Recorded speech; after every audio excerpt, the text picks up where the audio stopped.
Irmãos, graça e paz. Todo mundo feliz? Amém? Quero que você abra sua Bíblia em Isaías 42. Isaías 42, versículo 6, quem achou diz amém. Isaías 42, 6.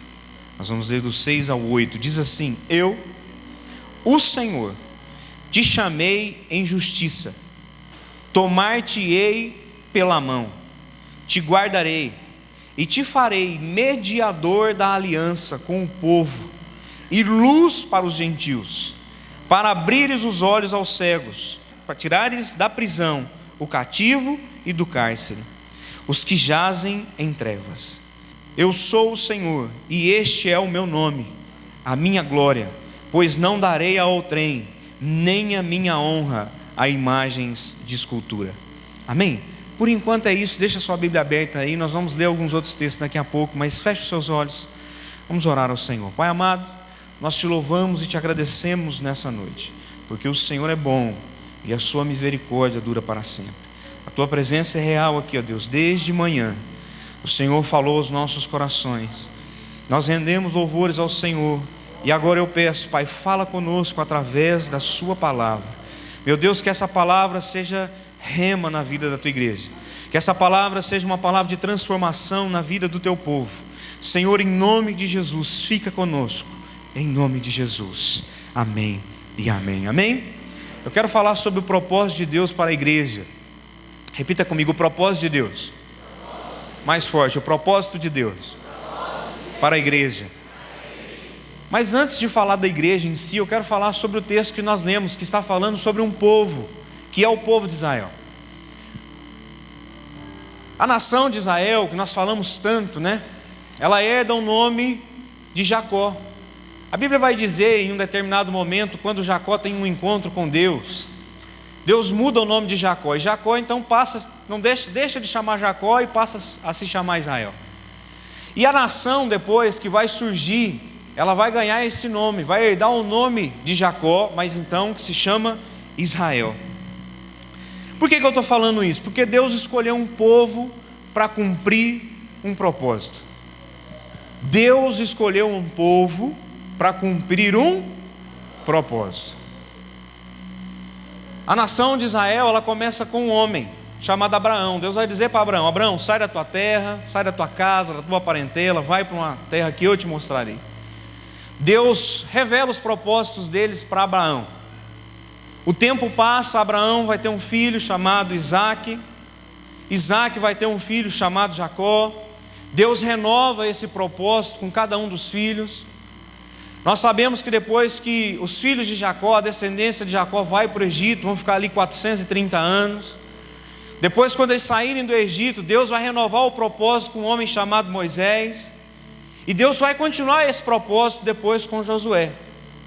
Centenas de anos se passam, aquele povo que começou com um homem se torna então uma grande nação. E aquele propósito que Deus começou com Abraão continua valendo agora para um povo que é uma nação. O propósito, os anos se passaram, centenas de anos se passaram, mas o propósito de Deus para Israel permaneceu. Pastor, qual que é esse propósito que Deus tinha para Israel? Olha comigo de novo o texto agora. Olha o propósito de Deus para Israel. Isaías 42. Eu sou o Senhor, te chamei em justiça, tomar-te-ei pela mão e te guardarei. Te farei, olha o propósito de Deus para Israel. Te farei mediador da aliança com o povo. Sabe qual era o propósito de Deus para com a nação de Israel? Para que a nação de Israel fosse mediadora com os outros povos, mediadora da aliança. Ou seja, aquilo que Deus havia entregado para Israel, Israel era o responsável que todas as nações fossem alcançadas por aquilo. O nome de Deus seria conhecido nas nações através do povo de Israel. O propósito de Deus para Israel é que eles fossem então mediador dessa aliança. Deus fez aliança com Israel, e os outros povos só conheceriam essa aliança através desse povo. Um outro propósito de Deus para com o povo de Israel era para que eles fossem luz para os gentios. Por quê? Luz traz revelação. Quando você entra num lugar e está tudo escuro, você consegue ver alguma coisa, sim ou não? Mas quando você acende a luz, você vê tudo. E o propósito de Deus para o povo de Israel é para que eles fossem luz para os gentios. Ou seja, eles trouxessem luz e todo o povo conhecesse o nome do Senhor através deles. Segura aí. O propósito de Deus para Israel também era abrir os olhos aos cegos e pôr em liberdade o cativo que estava em trevas. O propósito de Deus para Israel era libertar aquele que estava preso espiritualmente, porque o povo jazia em trevas. O povo estava aprisionado pelo pecado. O povo naquela época estava envolto pela idolatria, estava totalmente afastado de Deus.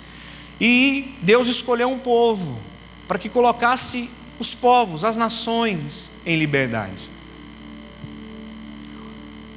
Um outro propósito de Deus para Israel era mostrar a sua santidade. Diz ali, eu sou o Senhor e este é o meu nome e a minha glória, pois não darei a outrem e nem a minha honra às imagens de escultura. O propósito de Deus para Israel era mostrar que havia um Deus santo. Havia um Deus santo e todas as nações poderiam adorar a esse Deus que era santo. O propósito de Deus para Israel era mostrar que existia um único Deus. Sabe por quê? Porque os povos adoravam a vários deuses. As nações em volta de Israel estavam totalmente envoltas pela idolatria, mergulhados na idolatria, adorando vários deuses, longes, totalmente distantes do propósito do Deus Criador. Então Deus escolhe um povo para mostrar para as nações que existia um único Deus verdadeiro, um único Deus santo. Esse era o propósito de Deus para Israel. Aí você pode me perguntar assim, pastor, mas esse povo conseguiu cumprir o seu propósito? Sim e não. Em alguns momentos, quando você vai estudar, se você for estudar a história do povo de Israel, você vai ver que em alguns momentos eles foram obedientes ao Senhor. Em alguns momentos eles foram fiéis ao Senhor. Em alguns momentos eles adoraram a Deus, só que em vários outros eles foram reprovados. Em vários outros eles se distanciaram de Deus. Deus tinha um propósito para o povo de Israel, e o povo de Israel foi reprovado nesse propósito. As nações vieram, invadiram a nação de Israel, levaram eles cativos. Isso está tudo na história, nem na sua Bíblia. E aí em um determinado momento, você pode me perguntar assim, então, pastor, então se o povo de Israel reprovou no seu propósito, então acabou, Deus desistiu do seu propósito. Não. Jó 42 diz que bem sei que tudo podes e nenhum dos seus planos pode ser frustrado. Os planos de Deus jamais serão frustrados. Os planos de Deus jamais podem ser parados. O povo de Israel reprovou. Sabe o que Deus fez? Pegou esse propósito e entregou a outro povo. Abra comigo a sua Bíblia, Mateus 21, 33. Pode deixar agora Isaías, e você vai lá para Mateus capítulo 21. Presta atenção nessa parábola. Jesus dizendo: atentai noutra parábola. Havia um homem, dono de casa, que plantou uma vinha, cercou-a de uma sebe, construiu nela um lagar, edificou-lhe uma torre e arrendou-a a uns lavradores.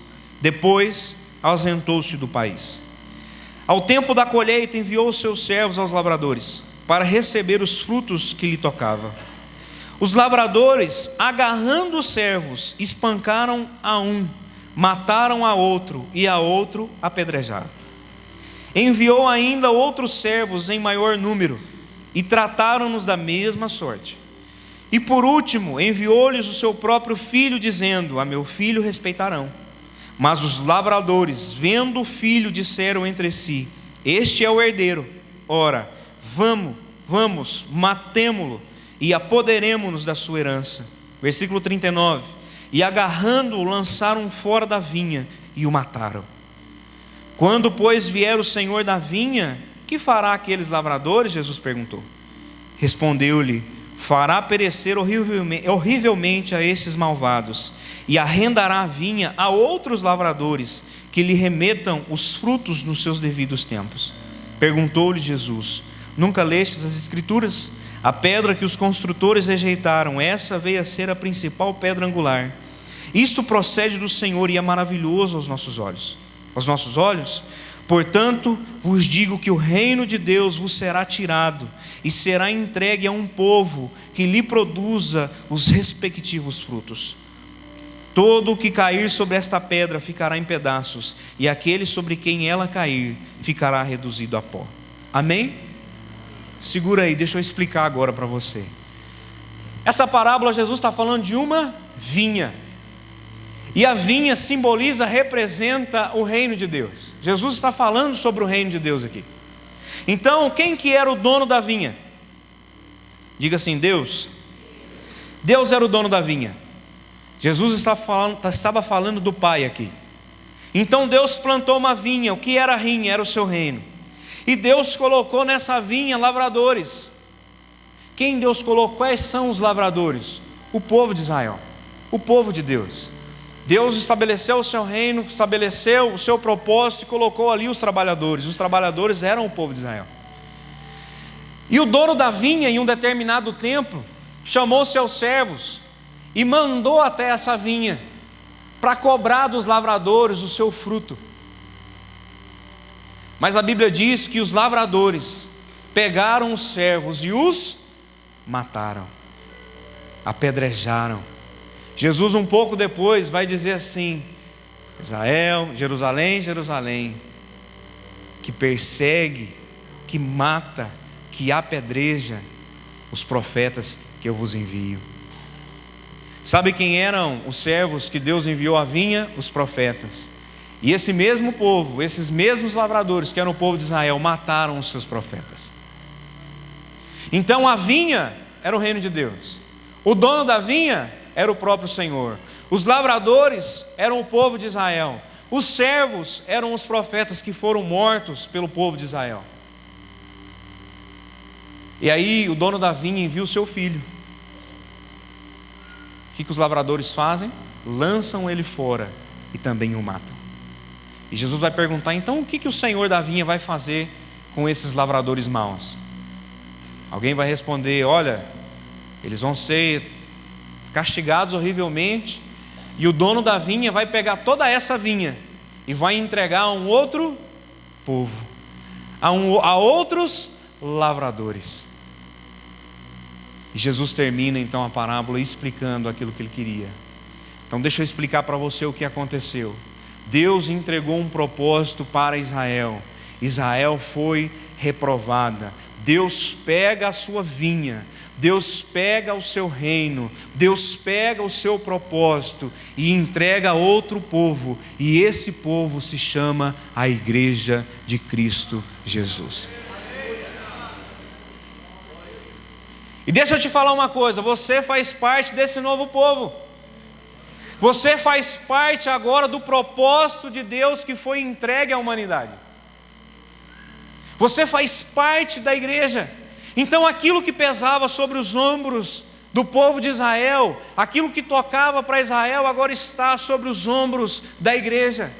Aquilo que Deus queria que Israel fosse aprovado, mas não foi. Agora Deus requer da igreja, e nós somos a igreja, a qual Deus tem um propósito para cada um de nós.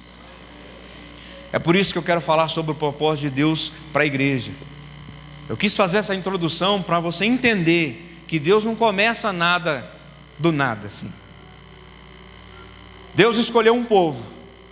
Esse povo não cumpriu o seu propósito. Deus levantou um outro povo, e esse povo é a igreja. E nós estamos aqui para cumprir o propósito de Deus nessa terra. Nós estamos aqui para cumprir o propósito de Deus. Pastor, qual que é o propósito mesmo? Vamos ver se parece com aquilo que Deus tem para nós ou não. Nós lemos lá em Isaías que o propósito de Deus para o povo de Israel era ser mediador da aliança. Deixa eu te contar uma coisa: Deus te chamou para ser mediador da aliança. Deus te chamou para apresentar a aliança dele para toda a humanidade. Deus te chamou para apresentar o propósito dele para todas as pessoas. A Bíblia diz lá em Isaías que o propósito de Deus para aquele povo era ser luz para os gentios. Jesus vai dizer: você tem que ser luz desse mundo e sal dessa terra. O propósito que Deus tinha para aquele povo é o mesmo propósito que Deus tem para nós. Abrir os olhos aos cegos e pôr em liberdade ao cativo. Você conhece alguém que está aprisionado pelo pecado? Conhece alguém que está aprisionado pelo pecado? Sim ou não? Ou só eu conheço? Conhece alguém? Pois é, Deus te chamou para colocar essa pessoa em liberdade.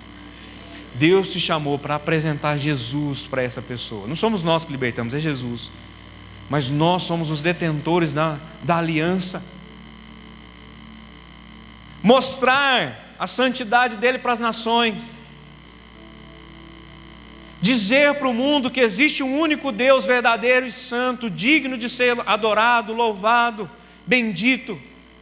Esse é o propósito de Deus para mim e para você, amém ou não?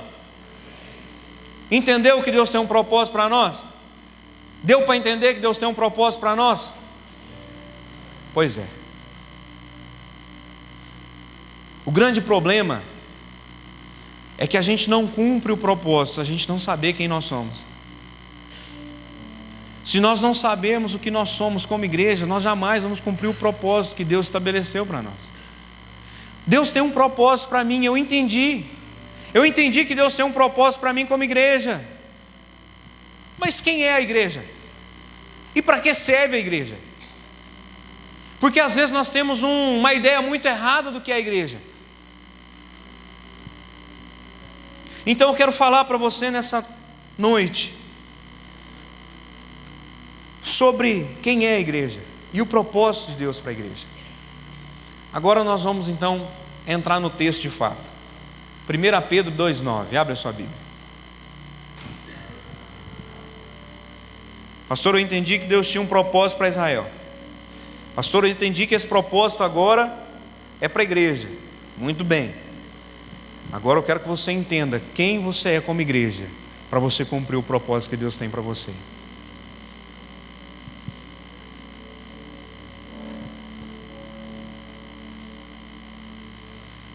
1 Pedro 2,9. Por coincidência, quem veio de manhã, esse é o mesmo texto que a Graciela pregou. A irmã Graciela pregou de manhã no mesmo texto, não foi combinado não. 1 Pedro 2,9. Quem achou diz glória a Deus. Pastor, nem Bíblia não trouxe. Na próxima você traz, mas lê aqui com a gente. 1 Pedro 2,9. Pastor, quem é a igreja?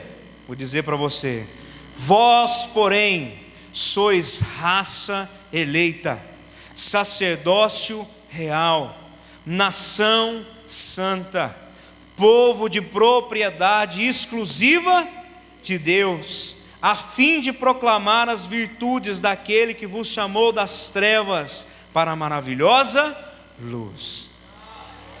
Esse é você, raça eleita, povo santo, povo de propriedade exclusiva de Deus.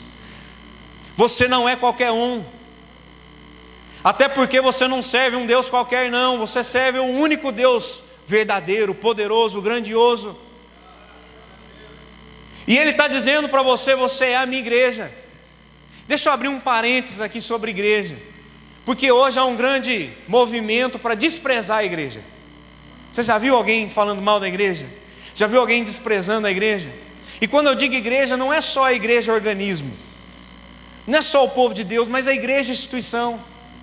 Eu sou um grande defensor da igreja como instituição. A igreja é isso aqui que nós estamos vivendo. Tem um povinho que vai bater no peito e vai falar assim: eu sou a igreja, eu não preciso de ninguém. Coitado de você. Ninguém é igreja sozinho. Ninguém é igreja sozinho. Isso aqui que nós estamos vivendo nessa noite é muito importante. A maioria de nós aqui, se não fosse a igreja instituição, meu irmão, estaria em qualquer outro lugar.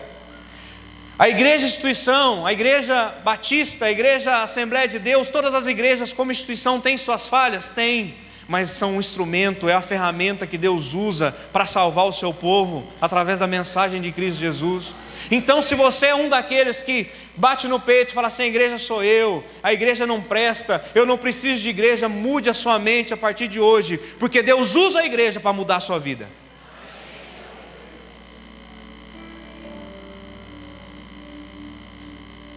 Há um movimento de desprezar o culto, para desprezar a igreja. Pastor, a igreja tem que estar na rua, a igreja é chamados para fora, não sabe nem o que quer dizer igreja. Tem gente que vai falar assim: igreja é chamados para fora, pastor, nós não temos que estar dentro da igreja. Vai estudar, filho. Igreja vem de eclésia. Ah, pastor, mas a eclésia não é chamado para fora. Mas você sabe para fora da onde que foi chamado? Quando o rei, alguma autoridade queria fazer uma reunião, mandava o arauto tocar lá ou enviar cartas para o povo, e o povo tinha que sair para fora das suas casas para se reunir num lugar. Então igreja é reunião, é assembleia. Igreja é quando o povo de Deus se une para adorar um único Deus. Isso é igreja. Então, a partir de hoje, ore pela igreja. A partir de hoje, fale bem da igreja. A partir de hoje, seja igreja. Porque Deus quer usar você como igreja para abençoar as nações. Deus tem um propósito para a igreja. E para de falar bobeira por aí. Nós somos a igreja. Como organismo, nós somos o povo de Deus. Mas como instituição, nós também somos importantes. Então, o propósito de Deus para a igreja, nós precisamos saber o que nós somos, quem nós somos, de onde viemos. E o mais interessante de tudo é que o propósito de Deus não depende de uma pessoa só. Aliás, o propósito de Deus nem depende de muitas pessoas. O propósito de Deus não depende nem de uma nação, nem de um povo, porque se precisar, Deus muda o povo. Então, aquilo que Israel foi reprovado, Deus colocou sobre a igreja. E Pedro, aqui nessa carta, está escrevendo para a igreja. Pedro está falando sobre a igreja, para a igreja. Pedro está falando da igreja, para a igreja. Então aqui, quando Pedro escreve essa carta, a igreja já está aí com os seus 30 e poucos anos de existência. A igreja já cresceu pelo mundo. Pessoas foram salvas, pessoas foram alcançadas, cidades mudadas. O evangelho já tinha se espalhado pelo continente. Aliás, para mais de um continente. Então a igreja já enfrentava seus primeiros problemas, já enfrentava as suas dificuldades, já tinha os seus desafios, mas Deus continuava com o seu mesmo propósito. Sabe por quê? O processo pode até ser mudado. O processo, como Deus trabalha, pode ser até diferente. Às vezes o que Deus vai usar para trabalhar comigo não é o que Deus vai usar para trabalhar com você. Mas o propósito de Deus não muda. Os tempos eram outros, o povo era outro, mas o propósito era o mesmo. O propósito que Deus revelou aqui em Isaías para o povo dele é o mesmo propósito que Deus tem para nós aqui na Igreja Batista Central na noite de hoje. Mas você precisa saber quem você é. E aqui o texto está dizendo assim: olha, vós porém sois raça eleita. Em algumas traduções, geração eleita. Mas gosto mais do raça eleita. Sabe por quê? Porque raça fala de identidade. Raça vai falar de identificação, de quem nós somos. E aqui a Bíblia está dizendo que nós somos a raça eleita. E raça fala de linhagem, fala de onde nós viemos. Então, o texto aqui de 1 Pedro está falando: olha, vocês são raça eleita. Em outras palavras, Pedro está dizendo: eu sei da onde vocês vieram, eu sei a quem vocês pertencem a Ele, vocês vieram dEle, vocês estão vivendo para a glória dEle. Quando eu entendo que eu sou igreja, e quando eu entendo que Deus tem um propósito para mim, eu preciso entender: primeiro, eu vim dEle, e eu estou vivendo para Ele. Fala de linhagem, fala de identificação. Deixa eu te falar uma coisa: dentro de você há uma parte que veio de Deus. Pastor, me prova isso, está lá em Gênesis capítulo 1, Deus pega do pó da terra, faz o homem e sopra nas suas narinas o fôlego de vida. Deus soprou em você o fôlego dele. Deus soprou em você o Espírito dele. Deus soprou em você a presença dele. Você veio dele e você pertence a ele. Vós sois raça eleita porque você é dele, meu irmão. Vós sois raça eleita porque você foi criado dele. Quem te criou foi ele, quem te sustentou foi ele, quem te libertou foi ele. Se você está aqui hoje é porque ele te amou, te tirou do lamaçal do pecado e te colocou na maravilhosa luz. Nós viemos dele. Nós somos filhos amados, a sua imagem, a sua semelhança. Alguém vai dizer, pastor, o pecado mudou o homem. Eu posso dizer para você que o pecado pode ter até descaracterizado um pouco o homem da sua identidade verdadeira. Mas quando Jesus pega a pessoa, ele transforma ela e faz ela voltar àquilo que ela era, aquilo que ela foi projetada para ser. Hoje você é a imagem e semelhança de Deus, porque Jesus te salvou. Filhos eleitos. Pastor, eleitos para quê? Para ser salvo. Jesus te elegeu para você ser salvo. Sabe por que Jesus te elegeu? Para você não ser merecimento seu. Ninguém merece a salvação, mas Ele nos resgatou para que nós fôssemos salvos. Salvação não é por obra, já para que ninguém se glorie. Então, se você tem dúvida daquilo que Deus tem na sua vida, a Bíblia está dizendo que você é raça eleita. Pastor, eu não mereço estar aqui. Pastor, eu não sou digno de ser igreja. Eu não sou digno de ser filho. Pastor, o senhor não sabe da minha vida. O senhor não sabe o que eu fiz. Eu não mereço.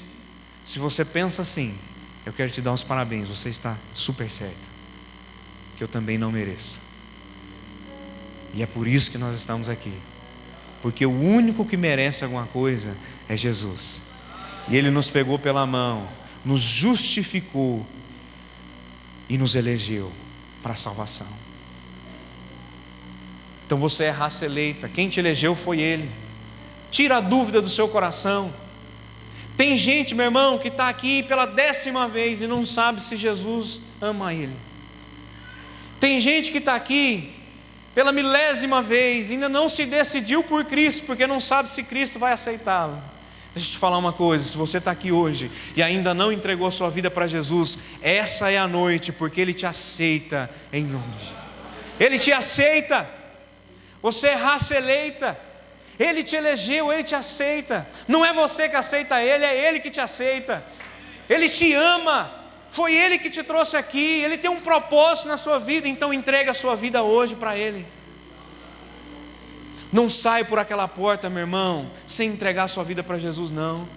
Você está aprendendo aqui nessa noite que Deus tem um propósito para você.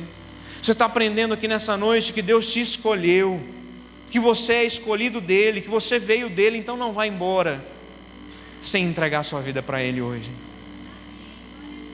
Vós sois raça eleita, mas vós também sois sacerdócio real. Diga, eu sou sacerdote de Deus. Pastor, o que fazia um sacerdote? Se a gente olhar para o Antigo Testamento, o sacerdote era aquele que estava na presença de Deus. Quando a gente olha para a história, sacerdote era aquele que era escolhido para representar o povo diante do Altíssimo, diante do Eterno. Mas para ser sacerdote tinha que cumprir uma série de requisitos. Sabe o que Jesus fez por nós? Ele foi lá e cumpriu tudo aquilo que era necessário para fazer de você um sacerdote, para fazer de você alguém que estaria na presença de Deus, contemplando a beleza do Eterno. Jesus pagou um preço para que você pudesse estar na presença de Deus, presenciando o Eterno. Ei, preste atenção, eu acho que você não entendeu. Hoje você não precisa de ninguém para estar na presença de Deus mais. Você não precisa que alguém ore por você, você mesmo pode orar e Deus te ouve. Você não precisa de ninguém mais intercedendo por você diante de Deus. Não precisa, por quê? Porque Jesus pagou um preço. O véu do templo se rasgou. E hoje você pode estar na presença de Deus. Todos os dias, todos os momentos. Esteja na presença de Deus. Porque Jesus pagou um alto preço para que isso pudesse acontecer. Então quando a Bíblia diz aqui, olha, Pedro dizendo para a igreja, vocês são sacerdócio real. Pedro está dizendo, agora vocês estão unicamente, individualmente na presença do Eterno. Quer falar com Deus? Abra sua boca, fale com Deus. Quer ouvir Deus? Abra os seus ouvidos e escute a voz do Senhor. Deus está falando para a igreja, Pedro está falando para a igreja, agora vocês estão na presença do Eterno. Vocês são igreja. Agora vocês têm livre acesso à presença do Pai. Deixa eu te fazer uma pergunta. Você tem sido sacerdote? Você tem sido um sacerdócio real nessa terra?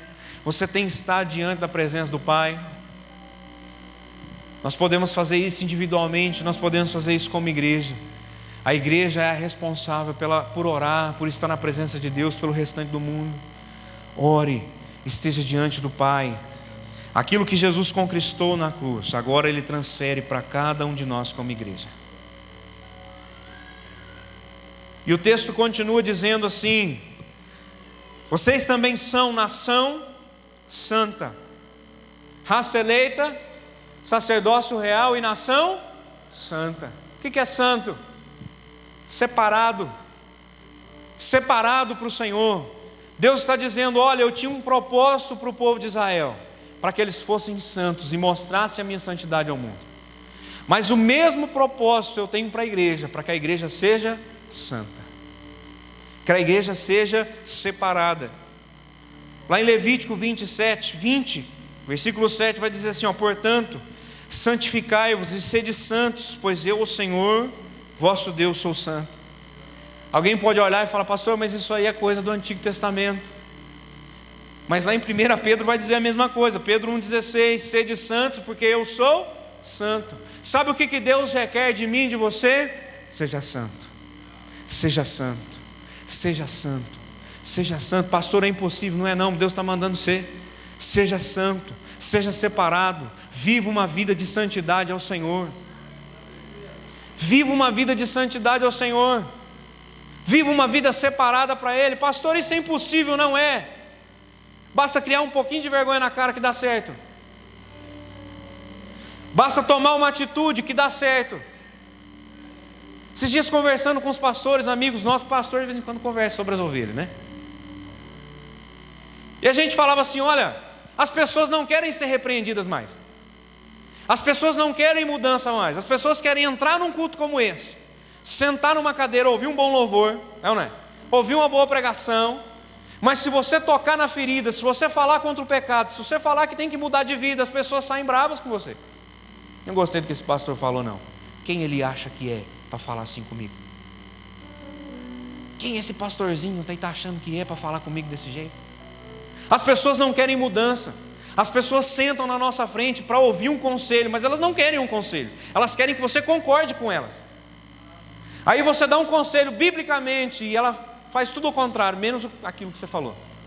Deixa eu te falar uma coisa. Se um dia você ouvir um conselho nessa igreja que não seja bíblico, faça um favor para mim, não faça. Mas se você ouvir um conselho nesse lugar que seja bíblico, que seja algo de Deus, faça e mude de vida. Seja santo, nação santa. A igreja nasceu para ser santa. Pastor, então quer dizer que a gente nunca mais vai pecar? Não, é tomar uma atitude dia após dia, a não cometer o mesmo pecado, a viver uma vida diante do Senhor. Deus sempre quis mostrar para as nações que estavam em volta de Israel que havia um Deus santo, que havia um povo que adorava um único Deus. O propósito de Deus para a igreja também é esse, para que as pessoas olhem para nós e vejam um povo santo, um povo diferente. Jesus não morreu para você ser mais um. Jesus não morreu para você continuar, e nem por mim, para nós continuarmos com a mesma vida.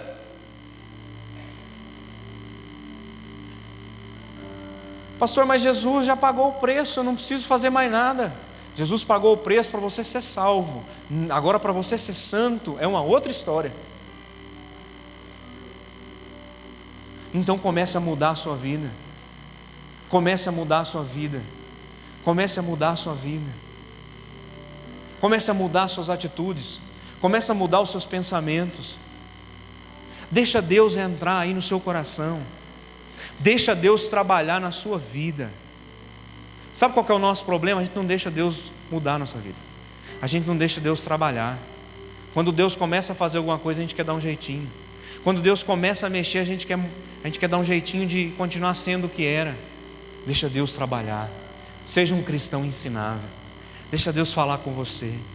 Quando o Espírito Santo falar ao seu coração, obedeça. Deixa eu te falar uma coisa. Deixa eu trazer uma revelação aqui para você. O maior processo de libertação que existe chama-se obediência. O maior processo de libertação que existe chama-se obediência. Pastor, mas a igreja não faz processo de libertação com as pessoas? Faz. E sabe o que a gente fala para elas? Que o segredo da libertação é a obediência. Quando nós obedecemos a palavra, nós somos libertos. O princípio da libertação é a obediência. Você pode passar pelo melhor processo de libertação que existe, na melhor igreja, com o melhor pastor. Se você não obedecer aquilo que foi falado, nada muda. Então Pedro está dizendo aqui: olha, vocês são nação santa, vocês são um povo separado. Jesus pagou um preço para que vocês fossem única e exclusivamente dele. Abandone o pecado e tudo aquilo que te afasta de Deus, porque sem santidade, meu irmão, ninguém verá Deus. Quer ter mais perto de Deus? Seja mais santo. Quer estar mais perto de Deus? Seja mais santo. E se você não quiser ouvir sobre santidade, sobre mudança de vida, sobre mudança de caráter, essa igreja não é para você. Agora, se você quer algo novo no seu coração, na sua vida, continue vindo, Deus vai fazer a obra. Fuja da idolatria. Pastor, o que é idolatria? Tudo aquilo que você coloca no lugar de Deus. Se a sua família é mais importante que Deus, está errado. Se o seu trabalho é mais importante que Deus, está errado. Se o seu dinheiro é mais importante que Deus, está errado. É idolatria. Se a sua vida for mais importante que Deus, está errado. Fuja da idolatria, fuja daquilo que te afasta de Deus, fuja da mentira. Essa igreja não tem ninguém que mente. Uma outra igreja por aí deve ter, aqui não tem. Mas fuja da mentira. Fuja da enganação, da maledicência. Deixa eu te falar uma coisa, abri outra portinha aqui. Para de falar mal das pessoas. Para de falar mal das pessoas. Para de falar mal. Para de murmurar. Tem gente que só reclama.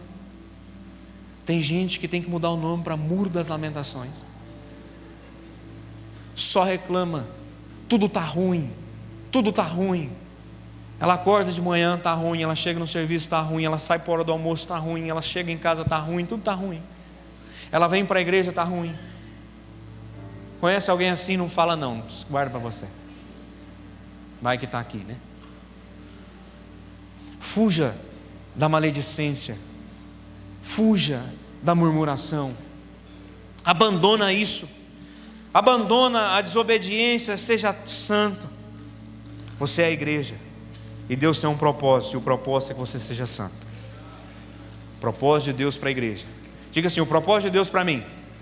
Repita mais forte: o propósito de Deus para mim é para que eu seja uma igreja santa.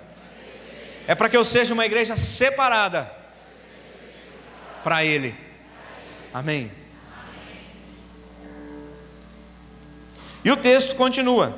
Quem está comigo lá em 1 Pedro 2,9 ainda, dá glória a Deus. Se você não está, volta, 1 Pedro 2,9. 1 Pedro 2,9.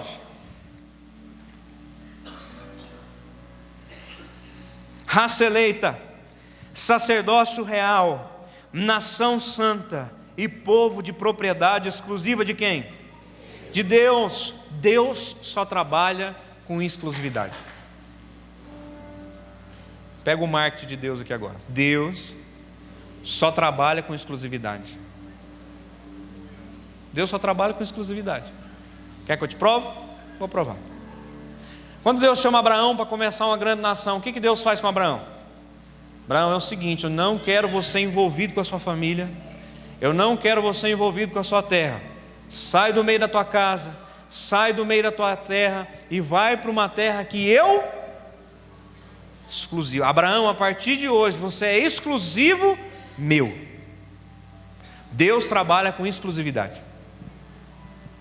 Por isso que Pedro está dizendo aqui, povo de propriedade exclusiva de quem? De Deus. Quando Jesus vai chamar os seus discípulos, estava lá Pedro, André, o que eles estavam fazendo? Diga, pescando. Quem estava pescando, sim ou não? Sabe o que Deus faz? O que Jesus fez? Chama eles. Eles vão lá, vão encostar o barquinho, vão abandonar as redes, vão abandonar os peixes e vão seguir Jesus, porque Jesus não queria pescadores de peixe, Jesus queria pescadores de homens. Deus trabalha com exclusividade. Quando Jesus envia os seus discípulos e manda batizar, ele fala assim: batiza em nome do Pai, do Filho e do Espírito Santo. Jesus não podia só falar para batizar, podia, mas existia um monte de batismo já na época. Tinha um monte de batismo rolando. Mas Jesus não queria que eles fossem mais um. Jesus queria que eles fossem batizados em nome do Pai, do Filho e do Espírito Santo. Exclusividade. Uma só fé, um só Deus e um só batismo. Então nós passamos a entender Cantares. Cantares 2,16, pastor Marcos. O senhor que escrevia cartas para Camila, quando namoravam, lá de Cantares. E dizia assim: eu sou do meu amado, e o meu amado é meu. Diga assim: eu sou do meu amado, e o meu amado é meu. Teve umas irmãs que falou olhando para o marido: não é esse amado não, irmã, é outro amado. Esse aí é amado também, mas tem um que é mais amado que esse.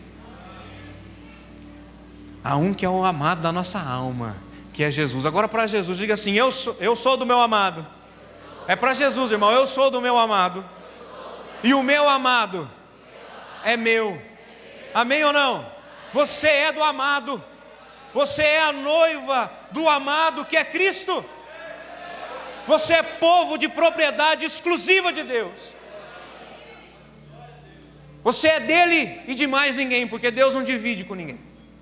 Sabe por que você é povo de propriedade exclusiva de Deus? Porque Deus não divide a sua glória com ninguém. Está lá em Isaías 42:8.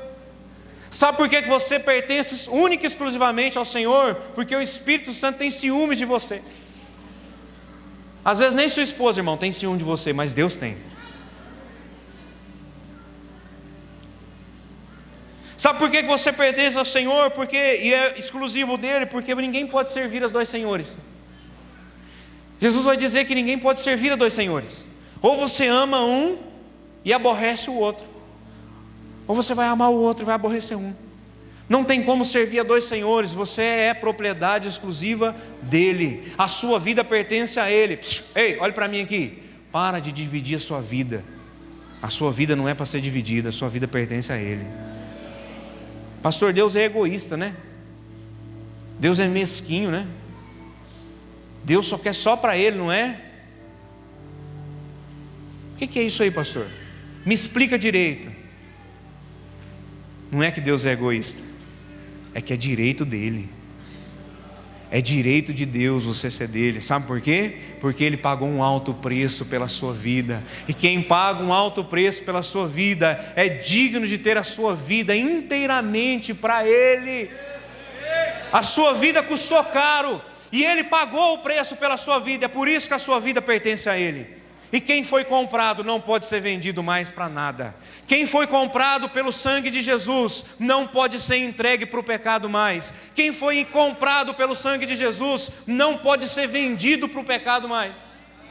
A sua vida pertence a Ele, então não venda a sua vida, não entregue a sua vida, não divida a sua vida com ninguém. A sua vida pertence só a Ele, e ponto final. Amém? Povo de propriedade exclusiva de Deus. Essa é a igreja. O propósito de Deus é que a igreja seja dele, para a glória e louvor do seu nome. E aí o versículo termina dizendo assim: a fim de proclamardes as virtudes daquele que vos chamou das trevas para a maravilhosa luz. A fim de proclamardes as virtudes daquele que vos chamou das trevas para a maravilhosa luz. O propósito de Deus é que seus propósitos sejam conhecidos. O propósito de... Preste atenção, você não pegou não, vamos de novo. O propósito de Deus é que seus propósitos sejam conhecidos. O propósito de Deus é que a sua mensagem seja conhecida. O propósito de Deus é que o seu evangelho, as suas boas novas sejam conhecidas. Deixa eu te falar uma coisa: o povo é exclusivo, mas a mensagem é para o mundo inteiro. O povo é exclusivo, você é exclusivo de Deus, mas a mensagem não é exclusiva sua. A mensagem não é para ficar guardado na gaveta. A mensagem não é para ficar guardada em casa. A mensagem é para ser pregada a toda a criatura, por toda a terra, em todos os tempos. O povo é exclusivo, mas a mensagem é para todas as pessoas. A fim de proclamardes as virtudes daquele que vos chamou das trevas para a maravilhosa luz. Deus vai revelar isso, Jesus vai revelar isso em Mateus 28, em Marcos 16. Ide por todo o mundo, pregar o evangelho a toda a criatura. Deus tem um propósito para você como igreja.